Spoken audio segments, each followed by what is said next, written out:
ज्योतिषाम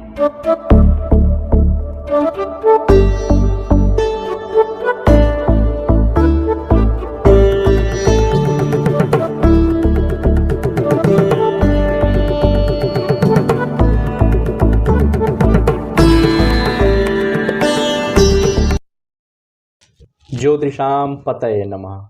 अभी विगत पाठ में 25वें पाठ में आपने बृहस्पति के स्वरूप के विषय में और शुक्र के स्वरूप के विषय में आपने पढ़ा।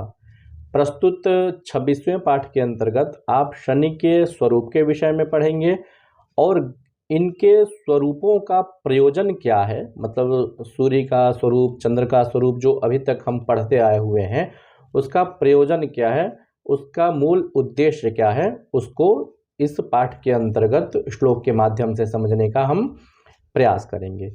पहले पूर्वार्ध वाले वीडियो में शनि के स्वरूप के विषय में बताया जाएगा कि शनि का वर्ण क्या है, उसका किस धातु पर विशेष अधिकार है, उसकी प्रकृति क्या है, कौन सी उसकी धातु है, वर्ण उसका कैसा है और उसकी जो मानसिकता है मतलब मनोबुद्धि पर उसका किस प्रकार से नियंत्रण है, वह इस वीडियो में बताया जाएगा। इसके अनंतर वाले वीडियो में उत्तरार्ध वाले भाग में इन सभी का विशिष्ट प्रयोजन क्या है या कैसे हम जानेंगे कि अमुक जातक पर अमुक ग्रह का प्रभाव है, वो बताया जाएगा।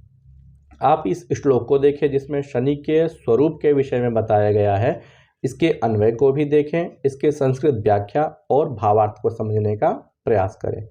जैसा कि श्लोक इस प्रकार से है, कृशदीर्घः पिंगाक्षः कृष्णः पिशिनो नील प्रकृति स्थूल नखदंतरोमाः शनैश्चरो स्नायुसारश्च। इसके अन्वय को आप देखें। कृशदीर्घः पिंगाक्षः कृष्णः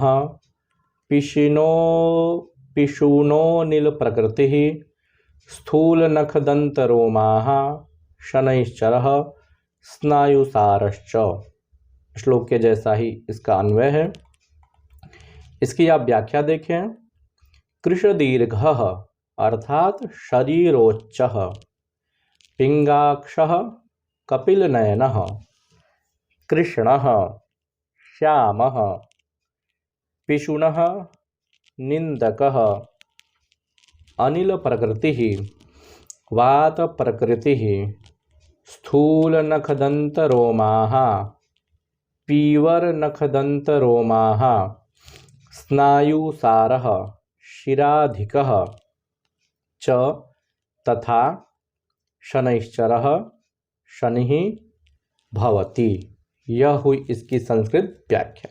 इसके हिंदी भावार्थ को आप समझें। जैसा कि बताया गया है कि कृशदीर्घः अर्थात शनि से जो प्रभावित व्यक्ति होता है वह कृश होता है, मतलब दुबला पतला होता है और दीर्घ होता है। दुबला पतला होगा किंतु वह लंबा होगा।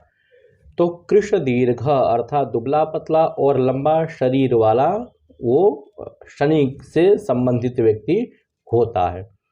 इसके अतिरिक्त पिंगाक्ष पिंगल नेत्र वाला होता है। जैसा मंगल का और सूर्य के विषय में बताया गया था, तो ठीक वैसा ही शनि से प्रभावित जो व्यक्ति होता है तो उसके भी जो नेत्र होते हैं वह पिंगल होते हैं।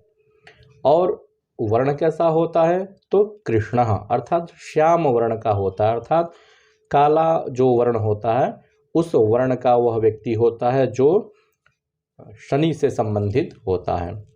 इसके अतिरिक्त पिशुनः वह पिशुन होता है अर्थात निंदक होता है, अर्थात हमेशा किसी दूसरे की चुगलखोरी करता रहता है, किसी दूसरे की निंदा करता रहता है, हमेशा अपमानजनक इत्यादि बातें करता रहता है। जो शनि से संबंधित जो व्यक्ति होता है वह पिशुन होता है, मतलब चुगलखोर जिसे हम लोक भाषा में कहते हैं, तो वह वैसा होता है। इसके अतिरिक्त वह अनिल प्रकृति का होता है अर्थात वायु प्रकृति का वह होता है। वात पित्त और कफ जो तीन धातुएं बोली गई हैं उसमें वह वात प्रकृति के धातु का प्रतिनिधित्व करता है। इसके अनंतर स्थूल नख दंत और रोम होते हैं। उसके जो नख है, नाखून है, दंत है और जो रोमे हैं उसके वो स्थूल होते हैं, मतलब मोटे होते हैं। सामान्य व्यक्ति की अपेक्षा वो थोड़े से मोटे होंगे, दांत भी मोटे मोटे होंगे, नख भी उसके मोटे होंगे और जो रोंवे हैं वो भी थोड़े से मोटे होते हैं अन्य व्यक्तियों की अपेक्षा। इसके अतिरिक्त वो स्नायु सार वाला होता है, मतलब उसके शरीर में शिराएं अधिक होती हैं। बुध के संबंध में कहा गया है कि उसका स्वरूप हरा वर्ण वाला होता है। तो शनि के संबंध में यह कहा गया है कि वो उसके शरीर में अत्यधिक शिराएं होती हैं, नसें अत्यधिक होती है या दिखाई देने लगती हैं उसकी नसें, स्नायु की अधिकता होती है शनि से संबंधित व्यक्ति में।